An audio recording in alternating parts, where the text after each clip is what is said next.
നമസ്കാരം. Raf talk ക്രിക്കറ്റിലേക്ക് ഏവർക്കും സ്വാഗതം. ICC T20 വേൾഡ് കപ്പിലെ സൂപ്പർ 8 തങ്ങളുടെ ആദ്യ മത്സരത്തിൽ ടീം ഇന്ത്യ ഇന്നലെ സൗത്ത് ആഫ്രിക്കയോട് കനത്ത പരാജയം ഏറ്റുവാങ്ങിയല്ലോ. എവിടെയാണ് ടീം ഇന്ത്യക്ക് കളി കൈവിട്ടത് എന്ന് കളിക്ക് ശേഷം ഇന്ത്യൻ നായകൻ സൂര്യകുമാർ യാദവ് വളരെ കൃത്യമായിട്ട് പറയുന്നുണ്ട്. അദ്ദേഹം പറയുന്നത്, നമ്മൾ 180-185 റൺസൊക്കെ ചേസ് ചെയ്യുമ്പോൾ നമുക്ക് പവർ പ്ലേയിൽ മത്സരം വിജയിക്കാൻ പറ്റില്ല, പക്ഷേ പവർ പ്ലേയിൽ കളി തോൽക്കാം. അതാണ് സംഭവിച്ചത്. ഒരുപാട് വിക്കറ്റുകൾ പവർ പ്ലേയിൽ വീണു. ദെൻ അതിനുശേഷം നമുക്ക് സ്മോൾ പാർട്ട്ണർഷിപ്പുകൾ ഉണ്ടാക്കിയെടുക്കാൻ പറ്റിയില്ല. 180-185 ചേസ് ചെയ്യുമ്പോൾ അത് വളരെ ഇമ്പോർട്ടൻ്റ് ആണ് എന്നാണ് സൂര്യകുമാർ യാദവ് പറഞ്ഞത്. അതായത് ഇന്ത്യ കളി കൈവിട്ടത് ആ ഒരു പവർ പ്ലേയിൽ തന്നെയാണ്. അവിടെ തന്നെ നമ്മൾ കളി കൈവിട്ടിരുന്നു. കൂടുതൽ വിക്കറ്റുകൾ പവർ പ്ലേയിൽ വീണതോടുകൂടി കാര്യങ്ങൾ ബുദ്ധിമുട്ടായി മാറി എന്നാണ് സൂര്യകുമാർ യാദവ് പറയുന്നത്. അത് കൃത്യവുമാണ്. കാരണം തുടക്കത്തിൽ നമുക്ക് വിക്കറ്റുകൾ വീണിടത്താണ് കാര്യങ്ങൾ കൈവിട്ടു പോകുന്ന ഒരു സ്ഥിതിവിശേഷം ഉണ്ടായത്. അതിപ്പം വളരെ കൃത്യമായിട്ട് പറയുകയാണെങ്കിൽ നമ്മുടെ ഓപ്പണർമാർക്ക് വലിയ കോൺട്രിബ്യൂഷൻ നൽകാൻ പറ്റിയില്ല. ഇഷാൻ കിഷൻ ഡെക്കായി, അഭിഷേക് 15, തിലക് വർമ്മ 1, ഇങ്ങനെ കാര്യങ്ങൾ പോയി. സോ 3 വിക്കറ്റുകൾ പവർ പ്ലേയിൽ തന്നെ വീഴുന്ന ഒരവസ്ഥയുണ്ടായി. പവർ പ്ലേ കഴിഞ്ഞ ഉടനെ 4ാമത്തെ വിക്കറ്റ് വീഴുകയായിരുന്നു.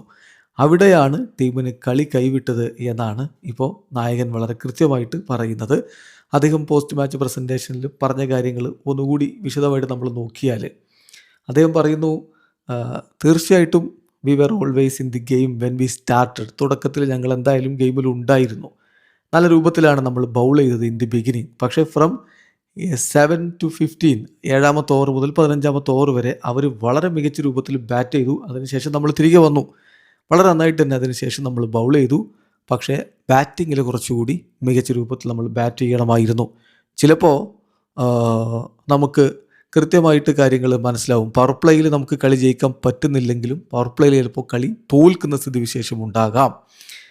ഏതായാലും നല്ലൊരു പാർട്ട്ണർഷിപ്പ് നമ്മൾ ഉദ്ദേശിച്ച പോലെ ഉണ്ടായില്ല. ഇതൊക്കെ ഗെയിമിൻ്റെ ഭാഗമാണ്. ഞങ്ങൾ അതിൽ നിന്ന് പഠിക്കും.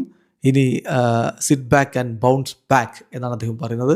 തിരികെ വരും എന്നുള്ളൊരു പ്രതീക്ഷ അദ്ദേഹം പറയുന്നുണ്ട്. അപ്പോൾ അദ്ദേഹത്തോട് എന്താണ് ചെന്നൈയിൽ അടുത്ത മത്സരത്തിനുള്ള പ്ലാൻ എന്ന് ചോദിക്കുമ്പോൾ അദ്ദേഹത്തിൻ്റെ മറുപടി, hopefully bat well, bowl well, field well, keep it simple, that is what we will try to do എന്നാണ്. അപ്പോൾ എന്താ പ്ലാൻ എന്ന് ചോദിച്ചപ്പോൾ നന്നായി ബാറ്റ് ചെയ്യുക, നന്നായി ബൗൾ ചെയ്യുക, നന്നായി കീപ്പ് ചെയ്യുക, നന്നായി ഫീൽഡ് ചെയ്യുക, ഒരുപാട് കോംപ്ലിക്കേഷൻസ് ഒന്നും ഇല്ലാതെ കാര്യങ്ങൾ സിമ്പിളായി കാണുക എന്ന് അദ്ദേഹം പറയുന്നുണ്ട്.